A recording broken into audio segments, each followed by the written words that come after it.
Isso, nós vamos estudar hoje Apocalipse 14. Apocalipse 14 é o texto dessa noite.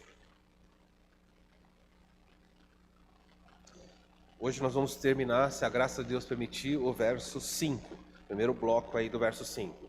Queridos, lembrem, por favor, o livro de Apocalipse ele foi escrito numa cronologia, mas existem trechos que saem da cronologia, não sei porquê.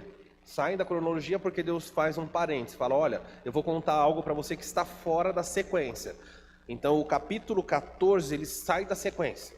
E depois no capítulo 15 em diante, ele volta a caminhar numa sequência natural, tá bom? Então o capítulo 14, aí, por razões misteriosas na forma de Deus administrar, ele colocou aqui um parênteses e contou para a gente o final. E alguns trechos, você vai ver depois adiante, o versículo 6 a 8, 9 até o versículo 13, ele também conta trechos diferentes. Ele conta algo no início, conta algo no meio, conta algo no fim. Eu não sei porque o 14 ele fez isso, mas ele fez. Então, só situando você. Diz assim, João, eu olhei e eis que o Cordeiro estava em pé sobre o monte Sião. O Cordeiro é Jesus. E com ele estavam 144.000, tendo nas suas frontes, nas suas testas, o nome de Jesus e o nome do seu Pai. Ouvi a voz do céu como a voz de muitas águas, como a voz de grande trovão. Também a voz que ouvi era como a voz de arpistas, quando tangem as suas harpas. E eles entoavam um novo cântico diante do trono, diante dos 4 seres viventes e dos anciãos. E ninguém pôde aprender o cântico, senão os 144.000, que foram comprados da terra. São estes os que não se macularam com as mulheres, porque são castos. São esses os seguidores do Cordeiro, por onde quer que vá. São os que foram redimidos dentre os homens, primícias para Deus e para o Cordeiro.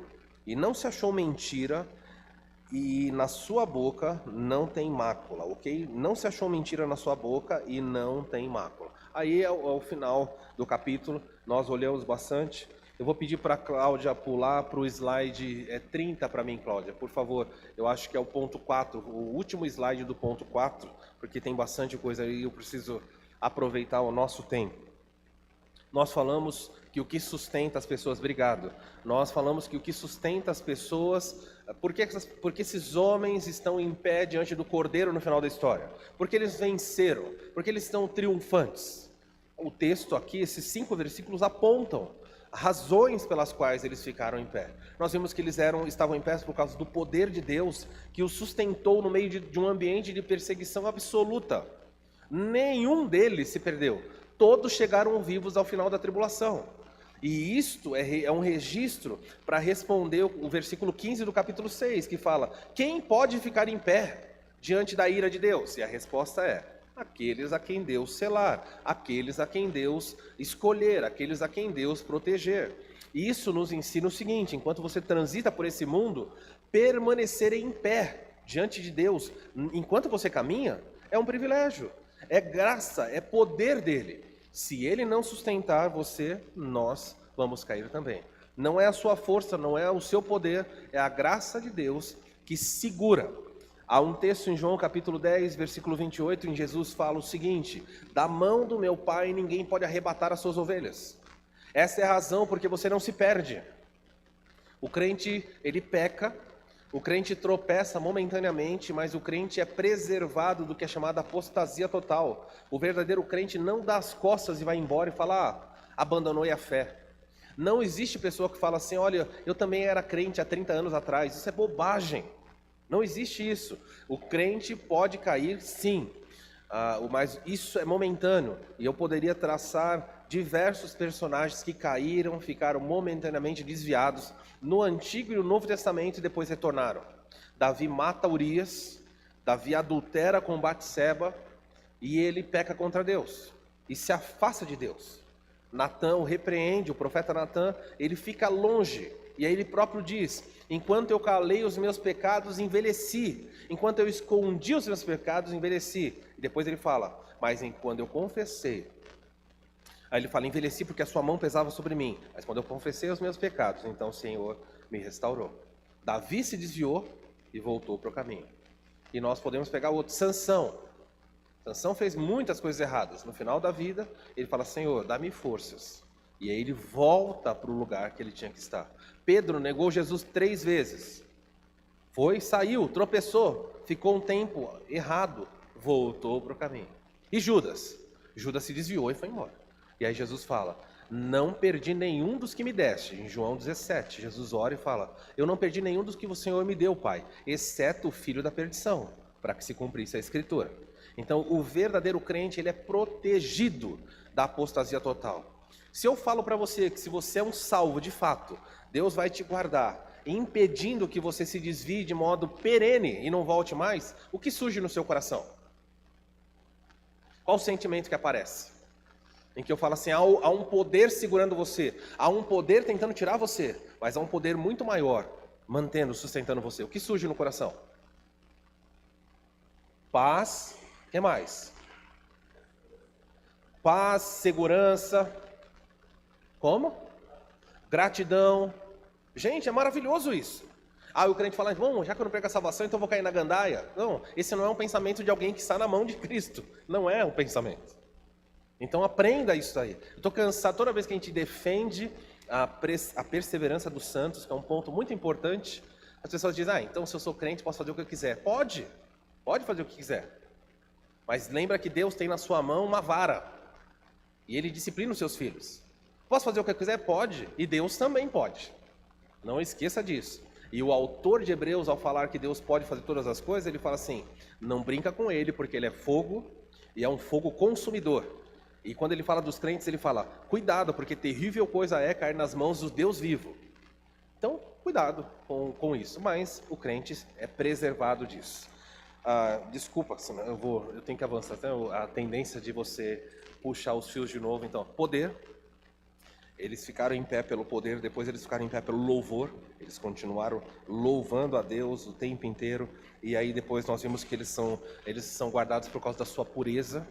Lembra? Eles não se macularam com mulheres e nós falamos que no contexto final a prostituição vai ser tão grande nesse mundo que vai ser admirável olhar e falar assim, como esses homens conseguem manter pureza?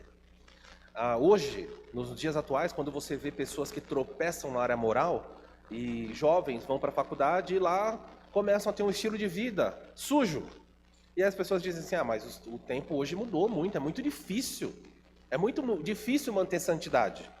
Esse texto diz não, é difícil sim, mas é possível, porque no pior momento da história, há homens que vão andar por aí, o mundo, preste atenção, o mundo nos dias do anticristo vai voltar uma barbárie na moralidade, como nos dias de Sodoma e Gomorra. Como é que eu sei disso? Quem lembra de um texto que defende isso para falar, o pastor não está inventando? Nos dias em que o anticristo reinar sobre esse mundo, a moralidade do mundo vai voltar a ser como os dias de Sodoma e Gomorra, onde existia homossexualismo forçado, imposto, abuso, violência. Como é que eu sei disso? Jesus fala em Mateus capítulo 24, lá no versículo 35 em diante, se não me falha a memória, depois alguém pode confirmar o versículo exato, mas é Mateus 24. Ele fala assim, assim será nos dias da vinda do Filho do Homem.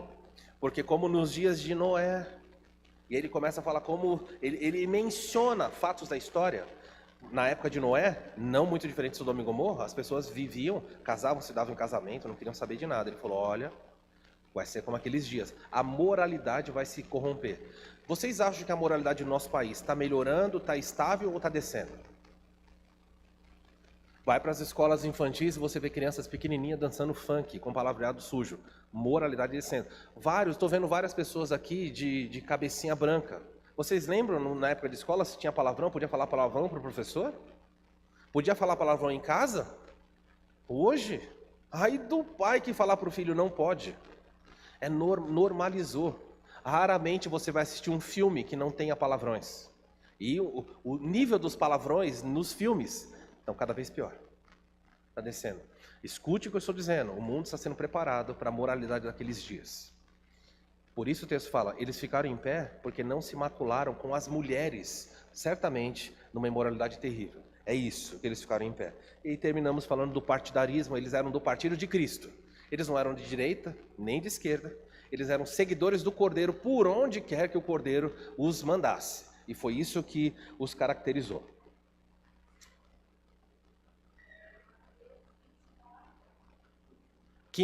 Mateus 24, 15. Mateus 24, André falou Mateus 24, do 15 ao 22, depois você pode ler com calma, você vai ver como ele apresenta um cenário terrível. O capítulo 24 todo fala da volta dele, e ele fala, as pessoas serão como nos dias de Noé, casavam, se davam casamento, ninguém ligava para nada. E aí ele voltou e pegou todo mundo de surpresa. O dilúvio fez isso, e a volta de Cristo também fará dessa forma. De passagem aqui, para não perder o fio da meada, esse texto que a Andréa mencionou, casavam, se davam em casamento. Se o mundo está num caos, água virando sangue, caindo fogo do céu, como é que as pessoas estão fazendo festa? Casavam, se davam em casamento. Sugiro para vocês, não porque o filme é bom, mas porque esse filme faz uma crítica a isso. Há um filme chamado Não Olhe Para Cima. É um filme mundano, tá bom? Mas ele faz uma crítica. Vou dar um spoiler, paciência, mas preciso usar a informação. Algo vai cair sobre a Terra. Enquanto isso está por cima da Terra, as pessoas tentam avisar. Olha, avise o mundo. As pessoas têm mais 2 ou 3 dias, algo vai cair aqui na Terra. E quando a mensagem vaza, algumas pessoas falam assim, quero nem saber, agora que eu vou aprontar mais ainda. E as pessoas falam, mas você não tem medo? Não, é só não olhar para cima. E a história do filme é, viva a vida aqui sem olhar para o alto. Será que tem alguma mensagem nisso? Um filme dizendo para você, viva, faça o que você quiser aqui, não se preocupe, basta não olhar para cima. É isso aí. Então, fechando parênteses, o mundo vai estar tão corrompido que ninguém se importa com o que está acontecendo, eles vão se entregar à imoralidade. Por fim, vamos caminhar aí, o capítulo encaminha outra razão pela qual eles ficaram em pé. Por que esses 144 ficaram em pé?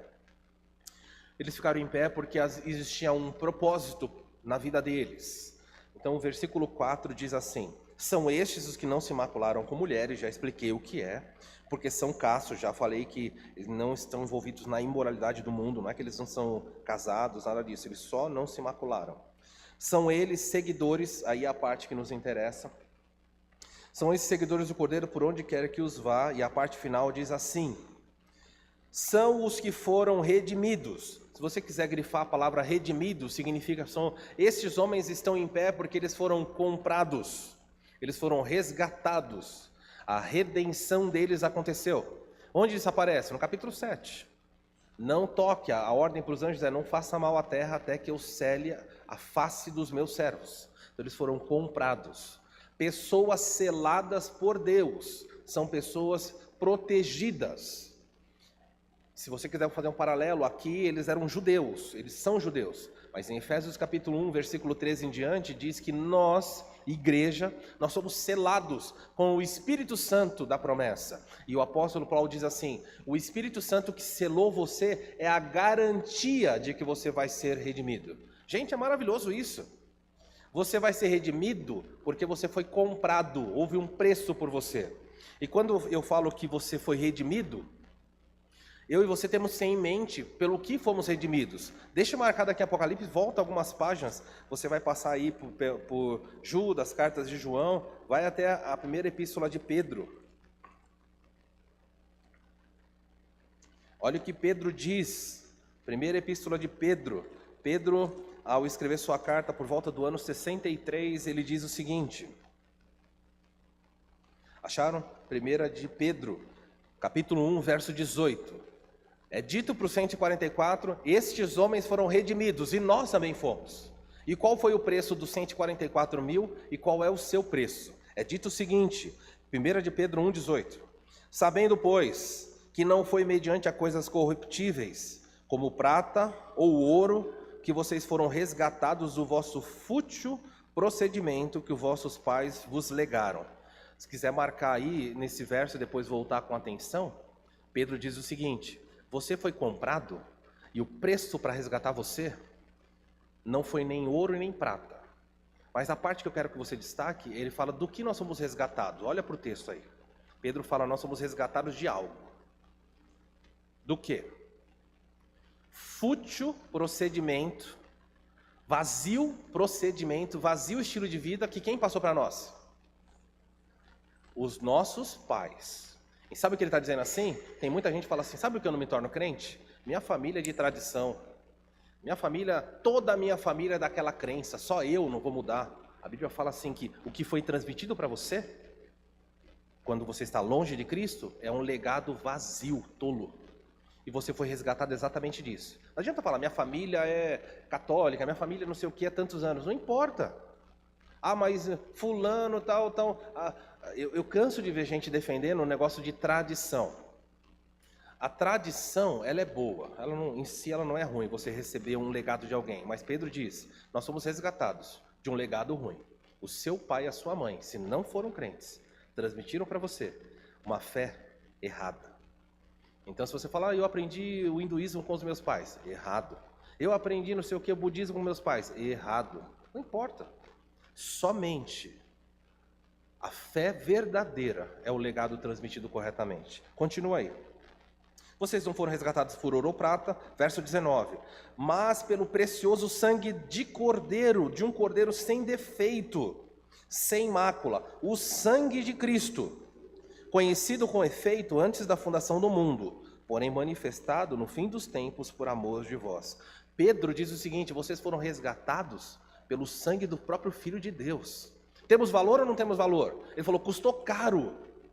Pagar por você é algo muito caro, muito precioso. Não tinha outro valor a não ser o próprio Deus, Filho, morrer no seu lugar. É isso que ele está falando.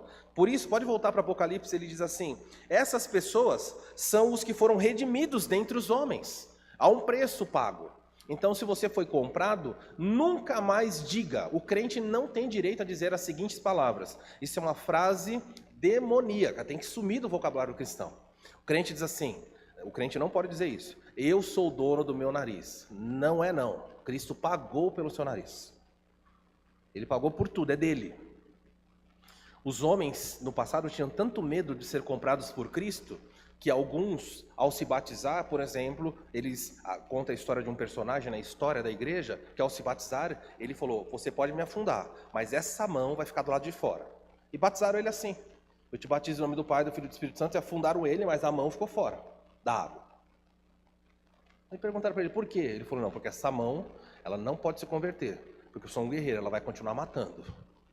Então, isso daqui é tudo de Cristo. Isso daqui, negativo. Isso vai matar pessoas. Entenderam o conceito dele? O conceito é falar, isso aqui não pode ser lavado não. Se eu levantar e a mão não for mais assassina, talvez seja por isso que nós temos o maior problema da igreja cristã, é a maledicência e a fofoca. Porque quando batiza as pessoas, elas fecham a boca.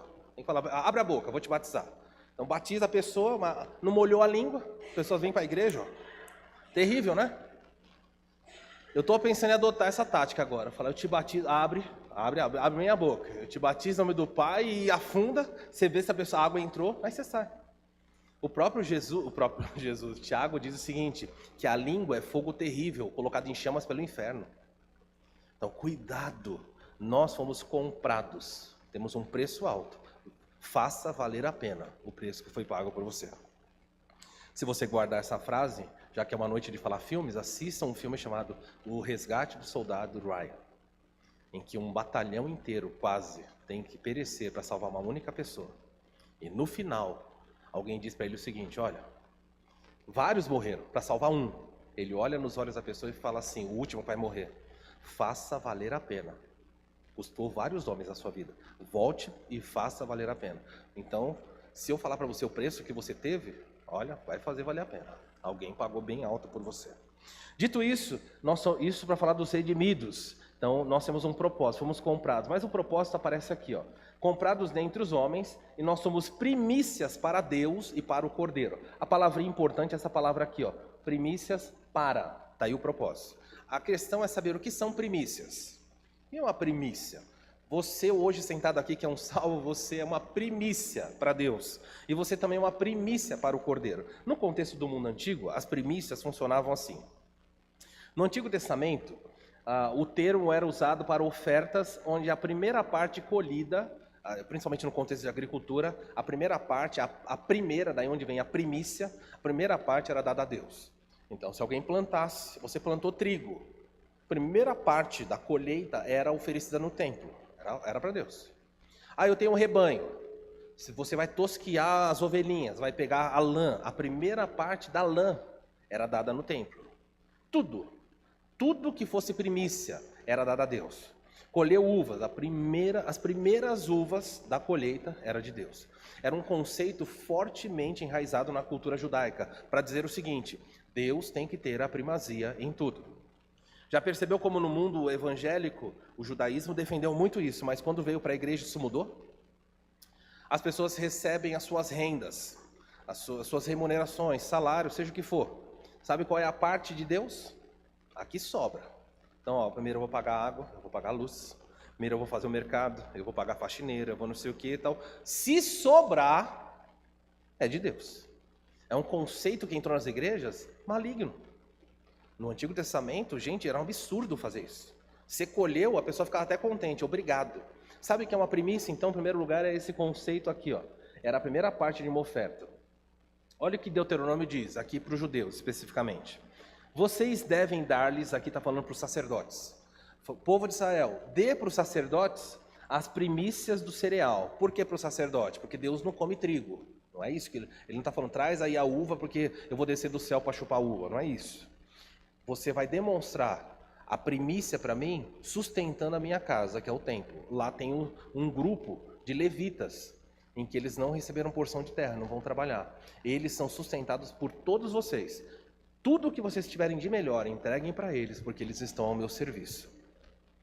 As primícias do cereal, as primícias do vinho, do azeite, as primícias da tosquia, das ovelhas, da lã, tudo que vocês pegarem, a primeira parte, vá para o sacerdote e fala, está aqui, Senhor, é para ti. E os sacerdotes, então, usavam aquilo para a manutenção dos próprios levitas. E Deus falava para os levitas, não se preocupem, vocês que me servem vão ser os melhores sustentados, porque aquilo que for meu é de vocês. É aí que você lembra daquela história em que os filhos do profeta Eli agiam mal, em que os homens de Israel vinham oferecer sacrifício, e eles ofereciam a carne tinha gordura. E o texto fala que mal a carne começava a queimar a gordura, os filhos de Eli pegavam um garfo e tiravam a carne. E a pessoa fala assim, mas deixa pelo menos a minha oferta queimar um pouco, subir a Deus. E eles falam, não, a oferta é nossa, nós fazemos o que quiser. E aí Deus vai matá-los por causa dessa afronta. Aí vocês estão entendendo que é primícia, sempre o primeiro para Deus. Se você guardar isso para sua família, muito bem. Você aprendeu uma coisa valiosa que muitos crentes perderam há bastante tempo. Outro texto, olha o que diz Provérbios 3, 9 e 10. Honra o Senhor com os teus bens e com as primícias de toda a sua renda. E se encherão fartamente os seus celeiros e transbordarão de vinho os teus lagares. Para entender, aqui é um texto de Provérbios, não dá tempo de explicar agora. Não é uma promessa, mas é uma orientação dizendo, honra a Deus com o que é primeiro. E você vai ver como Deus há de abençoar a sua vida. Deu para entender o que é primícia? Volta para os 144.000 e diz, esses homens foram comprados. E eu quero que toda a terra saiba que eles são as primícias. Agora, o que significa isso? Esses homens são as primícias, as primeiras coisas que vão ser dadas para Deus, a primeira parte de uma colheita dada a Deus e dada ao Cordeiro. Dito isso, olha só, os 144.000, eles eram considerados como essa oferta, uma oferta de dedicação especial. Deus disse, esse grupo, para mim, é uma oferta seleta, é o melhor do povo judeu. O povo judeu, hoje, ele não anda com Cristo. Vocês sabiam que os judeus, fora os judeus messiânicos, claro, mas os judeus na atualidade, o povo de Israel, eles não amam Jesus. Pelo contrário, eles abominam Jesus. Se você ler um dos escritos dos judeus chamado Talmud, você vai descobrir que os judeus há diversos ataques à pessoa de Jesus. Eles dizem que Jesus é o filho de Maria, a Maria da Bíblia, que Deus fala, olha, mulher agraciada, o anjo diz. Os judeus dizem o seguinte, que Maria era uma mulher terrível. Maria se deitou com um centurião romano chamado Pantera, até descobrir o nome dele. E desse relacionamento entre Pantera, imagino talvez o homem fosse de um soldado romano, um centurião romano de pele escura, Pantera e Maria nasceu Jesus. Então, que Jesus é Deus? Eles abominam Jesus. Os judeus do passado crucificaram Jesus. Os judeus da atualidade abominam. Se você falar que Jesus é o Messias, eles torcem o nariz. Mas Jesus falou que isso ia acontecer. Ele disse: Jerusalém, Jerusalém, que matas os profetas e mata todos que são enviados até vocês. E eu vos digo que vocês não me verão mais, até que vocês venham a dizer: bendito o que vem em nome do Senhor. E quando é que eles vão dizer isso? Está lá em Zacarias capítulo 14. Olharão para mim, Jesus voltando à terra, olharão para aqueles a quem traspassaram e chorarão como quem chora a morte do primogênito. Naquele dia haverá conversão. Hoje eles odeiam Jesus, mas eles se voltarão. Então 144 mil é tirado de um grupo. Lembra que os judeus ficaram na terra, a igreja foi arrebatada, os judeus ficaram na terra. Dentro dos judeus incrédulos, Deus vai lá e compra 144 mil e fala assim: vocês são meus, eu paguei por vocês. E eu quero que todos saibam que vocês são uma oferta especial. Vocês são as primícias, vocês são os primeiros de uma leva que virá. Que leva é essa? É a leva que vai adentrar o milênio. Os judeus que vão conhecer a Cristo. E vocês são os primeiros. Tudo bem então comigo? Esse 144 mil é um pedacinho de um grupo que ainda virá. Todos nós, preste atenção, todos nós devemos servir a Deus, mas alguns de nós somos únicos em nosso serviço prestado ao Senhor. Isso é uma aplicação para a igreja. Todos nós aqui, sem distinção, fomos chamados a servir a Deus. Mas por razões desconhecidas, alguns de nós foram chamados para papéis únicos. Papéis seletos, em que Deus falou: você para mim é uma oferta, é uma primícia. Você para mim é algo que é mais valioso porque você é a primeira parte de algo que virá. Ao longo da Bíblia está cheio desse conceito. Deus olha para algumas pessoas. Então um crente não pode invejar o outro e falar: aquela pessoa é mais usada que eu. Aquele homem, aquela mulher tem um ministério melhor. Aquela irmã canta melhor. Aquele irmão toca melhor. Aquele pastor, ele é mais famoso. Não, você não tem que falar isso. Todos nós servimos a Deus. Mas por razões misteriosas ele fala: você eu vou dar destaque e você não. A ampla maioria dos crentes ao redor do mundo são crentes anônimos. Você tem um ou outro. Quantos Charles Spurgeon surgiram? Quantos John Wesley? Quantos Luteros apareceram na história? Então não adianta você olhar e falar: por que ele fez com Lutero? Lutero foi a primícia da reforma protestante. Lutero acaba sendo o primeiro nesse sentido. E o que vem depois? Vem uma safra de crentes. Você está sentado aqui porque Deus levantou uma primícia em 1517, chamado Martinho Lutero, e ele se levantou e falou: eu vou lutar contra isso. E depois vem João Calvino, Melanchthon, e aí vem tantos outros reformadores e pré-reformadores que fizeram diferença, são primícias. Desfrute e cumpra o seu papel, sem olhar para as pessoas do lado. Se Deus der destaque para alguém, louve a Deus, mas cumpra o seu papel. Todos nós temos um. O que são primícias? Então a primeira parte seria essa. A primícia é a primeira parte de algo que vai ser dedicado a Deus. Mas existe uma segunda possibilidade do conceito de primícia. A segunda possibilidade é essa. Primícia seria uma amostra da safra. Então as duas coisas acontecem na Bíblia. Então o que é primícia? Eu colhi, eu fiz uma colheita grande. A primeira parte eu entrego a Deus. Vimos isso. A segunda forma de entender era quando a pessoa olhava. Fica difícil para nós que o nosso contexto não é tão agrícola, mas suponha que na sua casa você plante uvas. Pela primeira vez, você decide plantar uvas. Eu não sei se dá para plantar na casa, então fica comigo na analogia, eu não sei, tá bom? Não dá, Marcelo, plantar na casa, dentro da casa? Aí, pronto, então dá para plantar. Em vaso dá para plantar? Então pronto, então dá certo. Você vai comprar uva, vai chupar uva, vai pegar a semente da uva e vai plantar lá. E aí vai nascer uma parreirinha.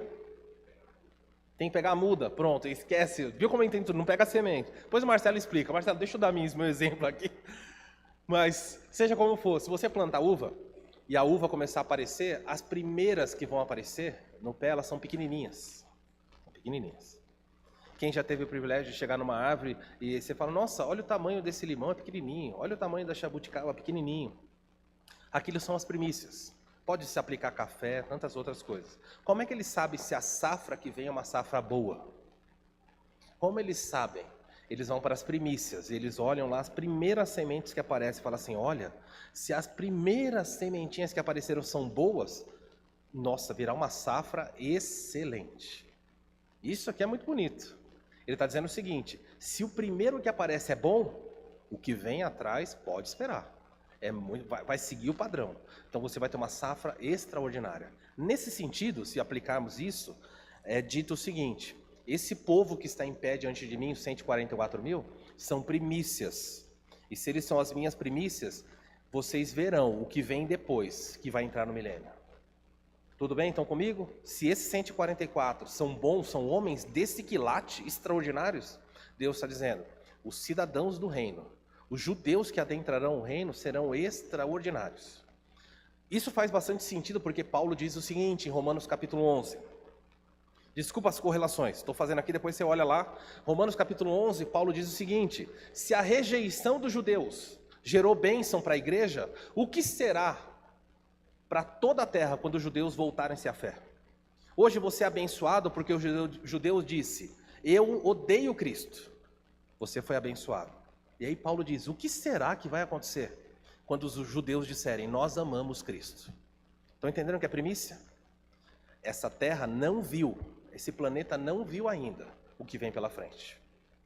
O mundo é abençoado. Quando você olha para a nação de Israel, é uma nação rebelde. Mas você vê tantos benefícios, eu poderia citar vários que você tem aqui em mãos, até usa, aparelhos, tudo, tecnologia dos hebreus, dos judeus. Eles já abençoam o mundo. O que vai ser desse planeta quando os judeus se voltarem a Deus e forem abençoados e forem colocados como cabeça das nações? Onde Deus falou: eu te coloquei por cabeça e não por cauda. O que vai ser? Esse mundo vai lá. E nós estaremos lá. Por isso ele fala: esses 144 são sementes lindas, mas o que vem depois é maravilhoso. Como aplicar isso aí? Olha só. Romanos 16, versículo 5, o apóstolo Paulo está em Roma preso, ele diz o seguinte: saudai também a igreja que está em sua casa. Saudai a Epêneto, meu amado. E aí ele fala assim: quem é Epêneto, o meu amado? Ele é a primícia da Acaia. Ou seja, esses crentes são os primeiros a se converterem na Acaia. Acaia é a região de Corinto, Grécia. Ele diz assim: esse grupo foram os primeiros convertidos. E eles são crentes bons, significa que virá uma safra boa. E realmente depois vieram crentes bons. Olha o que ele diz em 1 Coríntios: agora vos rogo, irmãos, sabeis que a família de Estéfanas é as primícias da Acaia, que se tem dedicado ao ministério dos santos. Paulo diz: lá tem uma outra família, eles são as primícias, eles são os primeiros a se converter. Eu não sei, talvez ajude você a pensar assim: tem alguém aqui, hoje, presente, em que é a primeira pessoa da família a se converter? Todo mundo para trás de você, ascendente, não era crente. Tem alguém aqui que é o primeiro de uma leva? Miriam está levantando a mão, Cláudia, Miriam, Aline, estão levantando a mão dizendo assim: olha, para trás, a geração não é boa. Então, se você é o primeiro, não é só o fato de ser primeiro, mas se você é o primeiro e for bom, o que virá depois de você vai ser excelente. É isso que ele está ensinando. Você é uma mulher aqui presente e você é a primeira, não só a primeira, mas você é uma excelente mãe, o que vem depois de você vai explodir. É isso. Você é um bom pai, um crente, você é o primeiro de uma geração, o que virá depois de você vai ser excelente. Agora, se você é o primeiro e é relaxado, o que vem depois de você não é bom. Não tem nada a ver com ser o primeiro, tem a ver com ser o primeiro e de boa qualidade. Se alguém chegasse no pé de uva e olhasse a primícia e a uva tivesse murcha, ia falar: a safra é ruim. Então você tem que decidir.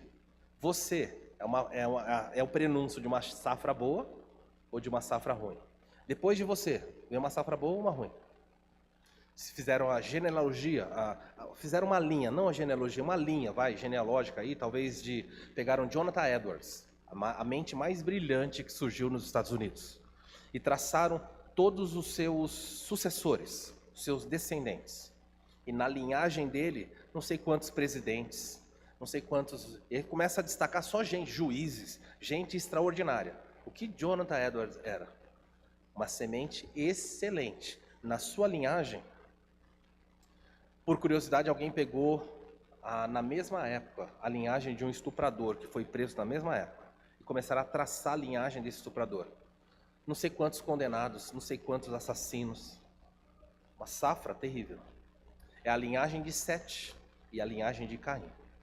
sentado aqui, ouça-me bem, só tem duas linhagens. Ou você anda pelos caminhos de Caim, ou você anda pelos caminhos de Sete. Aí você tem que decidir onde você está nesse projeto aí com Deus.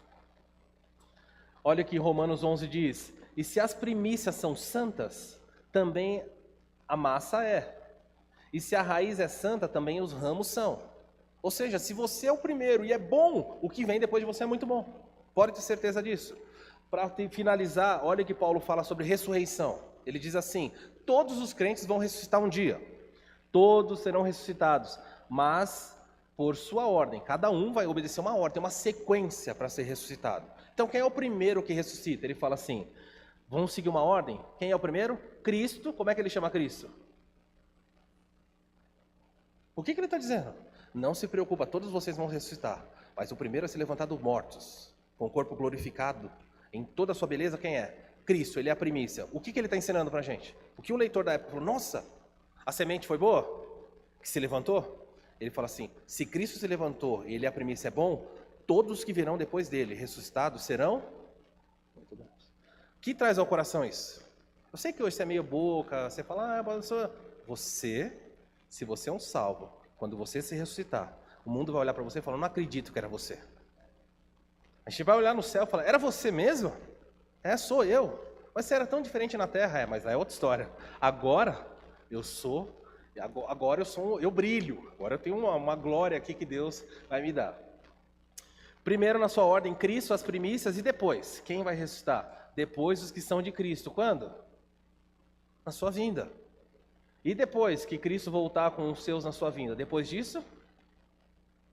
Tá aí, sequência de Apocalipse. Ele volta, as coisas terminam. Estão comigo? Então, para ficar em pé, é preciso ter um propósito. Um propósito é ser comprado e ser encaminhado naquela direção. Então, você é primícia. Viva como primícia. Mostre para o mundo que a colheita que vem depois de você é uma colheita boa. É assim que funciona.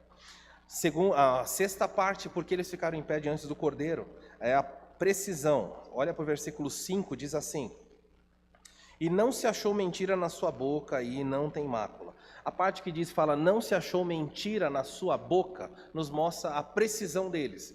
Como nós precisamos de crentes que sejam precisos. O mundo está cansado de crentes que não têm precisão na sua mensagem. Veja, no discurso dos 144 mil, durante o tempo deles na terra, não havia desleixo e também não havia exagero. Tem crente que não sabe transmitir a mensagem. Há crentes crentes que são desleixados. A mensagem deles não é precisa. Eles não conseguem transmitir. A pessoa pergunta: eu sou salvo? Eu preciso ser salvo? A pessoa fala: é? Sim. Do quê? Você tem que ser salvo da pobreza. Você está com dor no joelho?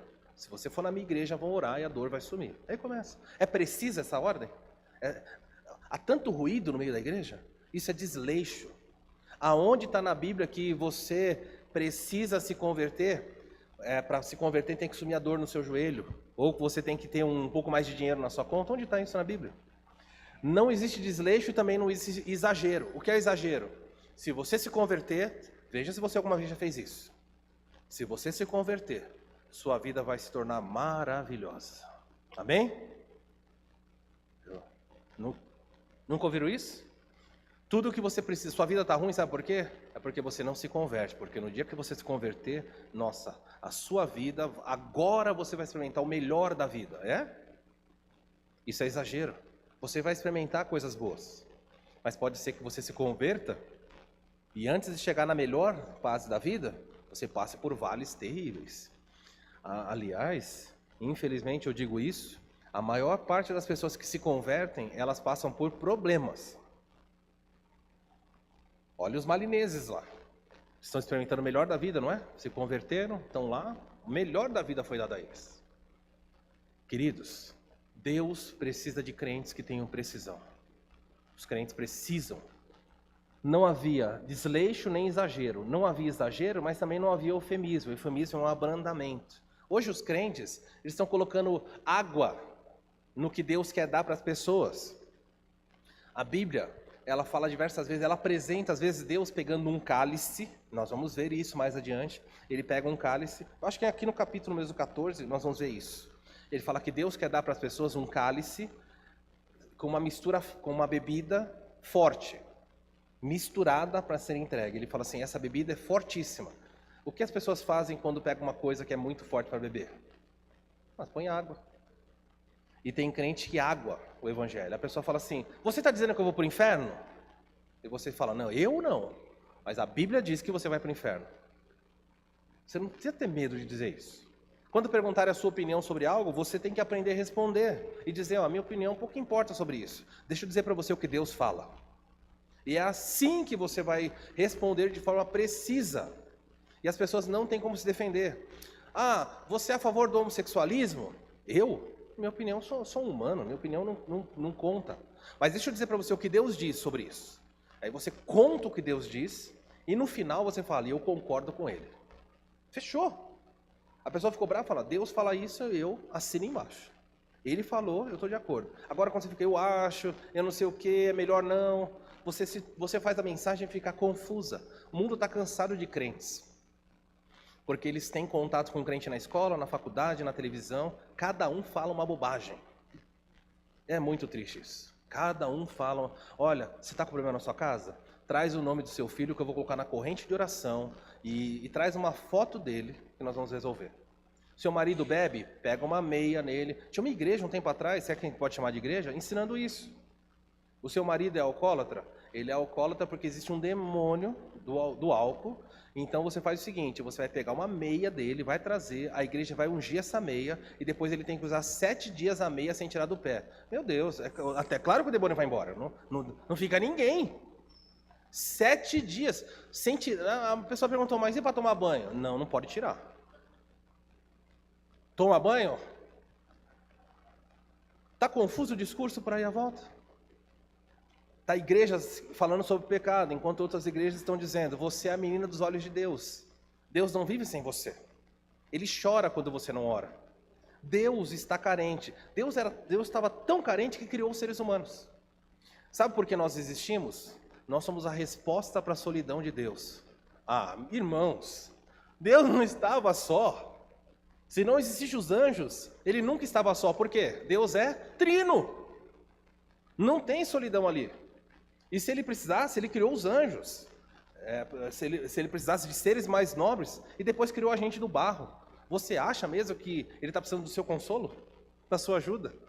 Vamos nos enxergar, vamos entender que nós precisamos falar precisamente. Quanto mais preciso for a sua mensagem, mais bênção você é. Por isso Ele fala, estes são aqueles em que não achou mentira na sua boca.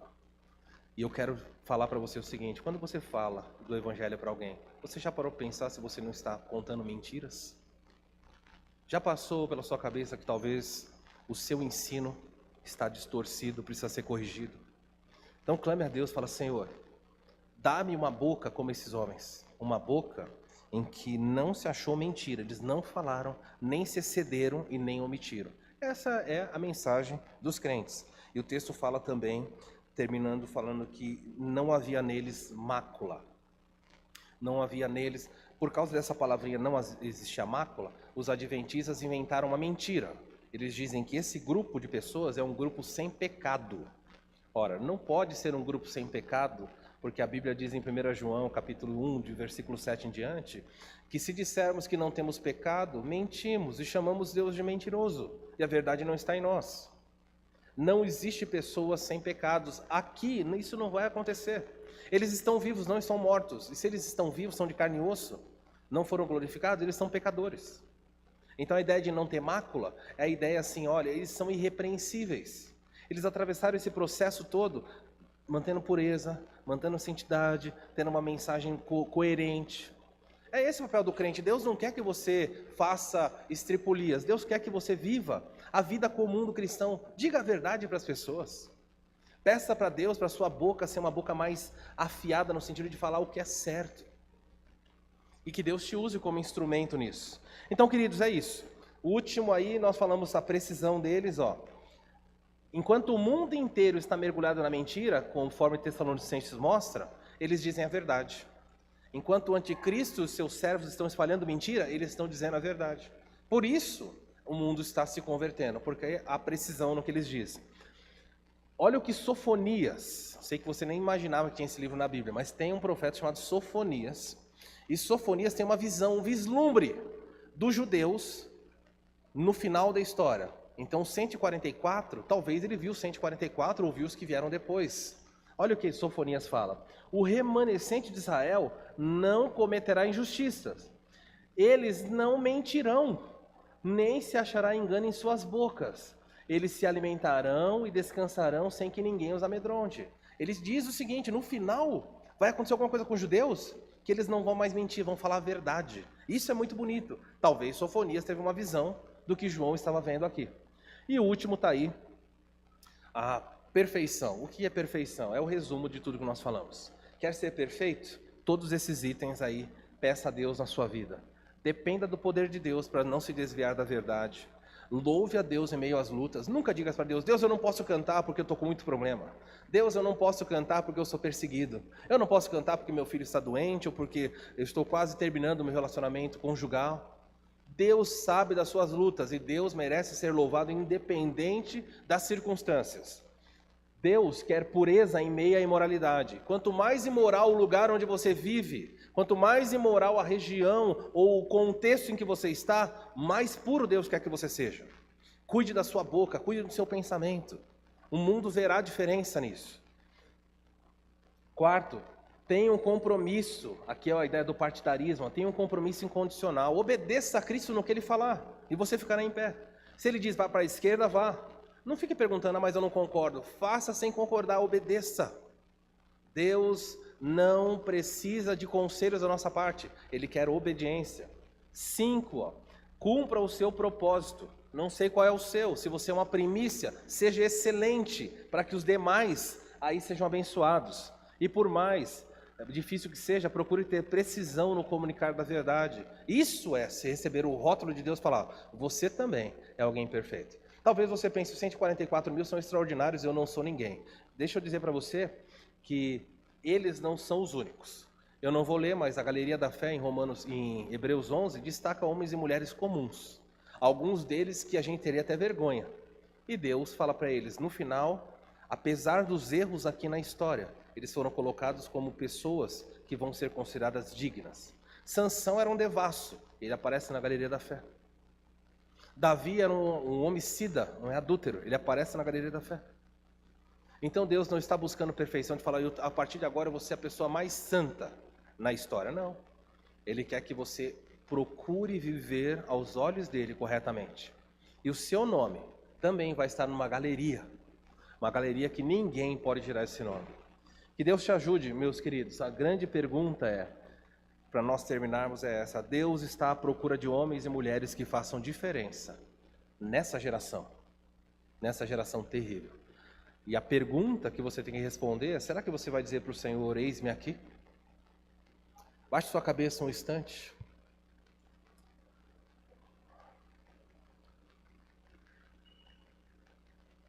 Quero que você ore por você, por sua vida.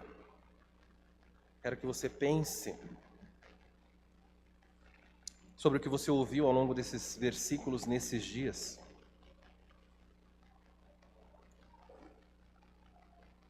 Há um povo sendo chamado, há um povo sendo buscado.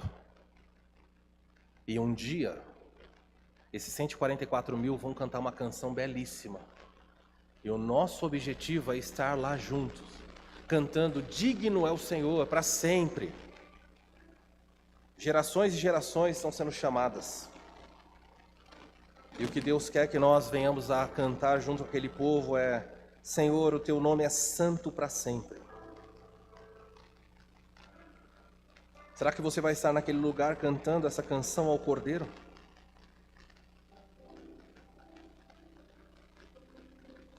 Muitas gerações já se passaram e elas foram rendidas em louvor ao Senhor.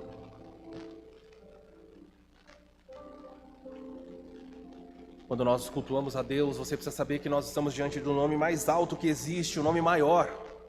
O Rei que domina sobre reinos e tronos. O nome que está acima de todo nome. E quando o texto bíblico diz que há um povo seleto que pode aprender aquela música enquanto os outros não podem, Eu espero que você faça parte daqueles que podem. Aquele que foi redimido deve cantar ao Senhor. Se você é livre do pecado, se a culpa foi tirada, cante ao Senhor. Os anjos vão clamar e já clamam. Santo é o seu nome, a criação clama. Por que nós não, os filhos de Deus, temos o direito de clamar? Vamos cantar, vamos louvar ao Senhor. Ó Deus, ouve a nossa voz nessa noite. Olhamos para esses 144 mil, Senhor, e ficamos envergonhados. Quão longe estamos desse ideal. Mas nós sabemos que, pela sua graça, pelo seu poder, podemos também ser considerados dignos de cantar um novo cântico, junto com a criação, junto com os anjos. Louvado seja o seu nome, porque o Senhor nos comprou. Que cada um dos que estão aqui sejam considerados primícias boas, para a honra e glória do Senhor. Santo é o seu nome para sempre. Receba nosso louvor. Queremos realmente ser agradáveis a Ti na história. Oramos assim em nome de Jesus. Amém. Querido, preste atenção no que vamos cantar. Essa canção é uma canção nova. Nós queremos que vocês aprendam hoje, porque a semana que vem é Páscoa. No culto de Páscoa, domingo à noite, queremos cantar. Mas a música tem tudo a ver com o que nós falamos. O Teu nome, Senhor, é o mais alto, o Teu nome é o mais lindo, o Teu nome está acima de todo nome. Uma linda canção que só os salvos podem cantar. Vamos cantar, o Marlon vai nos conduzir, vamos juntos louvar ao Senhor. Assentados mesmo, é isso? Podem ficar sentados para cantarmos.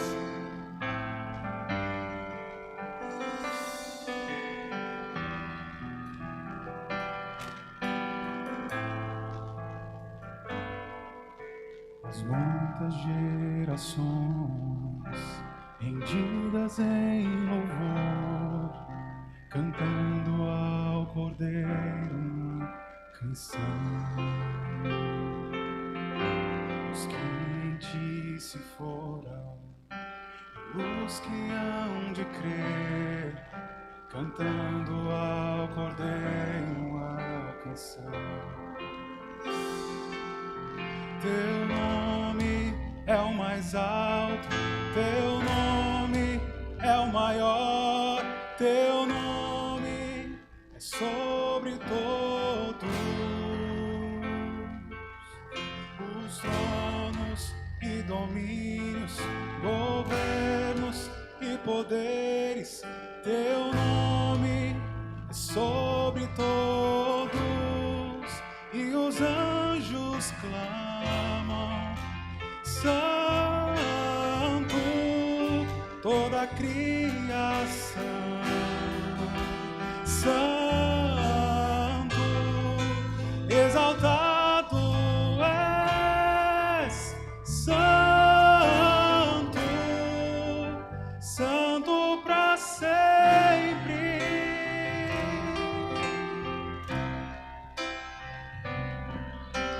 Quem foi perdoado e redimido for, cante ao Cordeiro uma canção. Aquele que é livre e leva o seu nome, cante ao Cordeiro uma canção. Cantaremos para sempre, amém. E os anjos clamam, Santo, toda a criação, Santo, exaltado és, Santo, Santo para sempre. O teu povo canta, Santo, sim ao Rei dos Reis, Santo, tu sempre serás, Santo, Santo para sempre.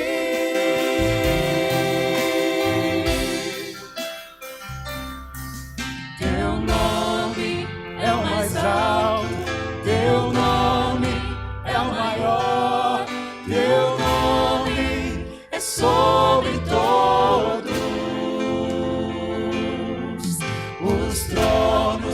e domínios, governos e poderes.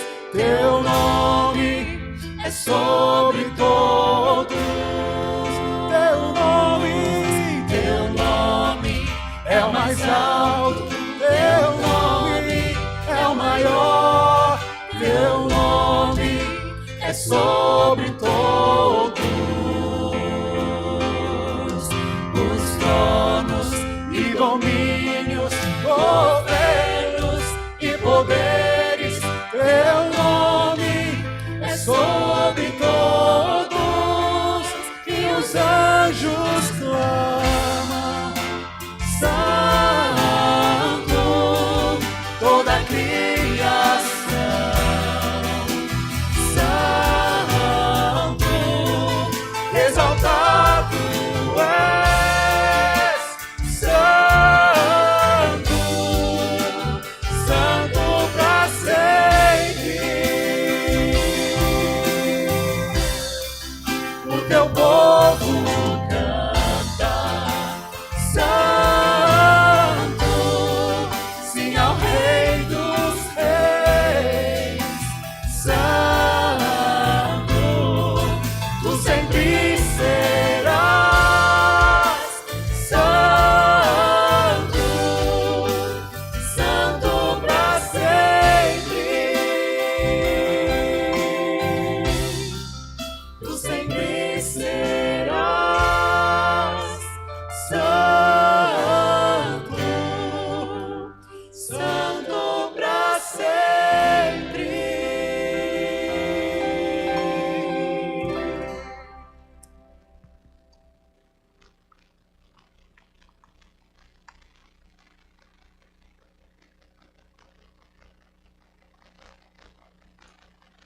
Pode imaginar como será naquele dia? Espero você lá no Monte Sião, ao lado do 144, e falar: pastor, eu estou aqui. E você pode cantar: Santo é o teu nome, com a criação. Aprenda, nem todo mundo poderá cantar músicas como essa. Se você foi redimido e livre, uma música diz: cante ao Senhor. Som do pós-lúdio, nós estamos encerrados. Tome esses instantes para orar por você, por sua família, pela sua semana. Enquanto eles tocam, você ora por você. E no final, fique conosco, tá bom? Participe da nossa cantina. Ótima semana, que a graça de Cristo cubra você e sua família.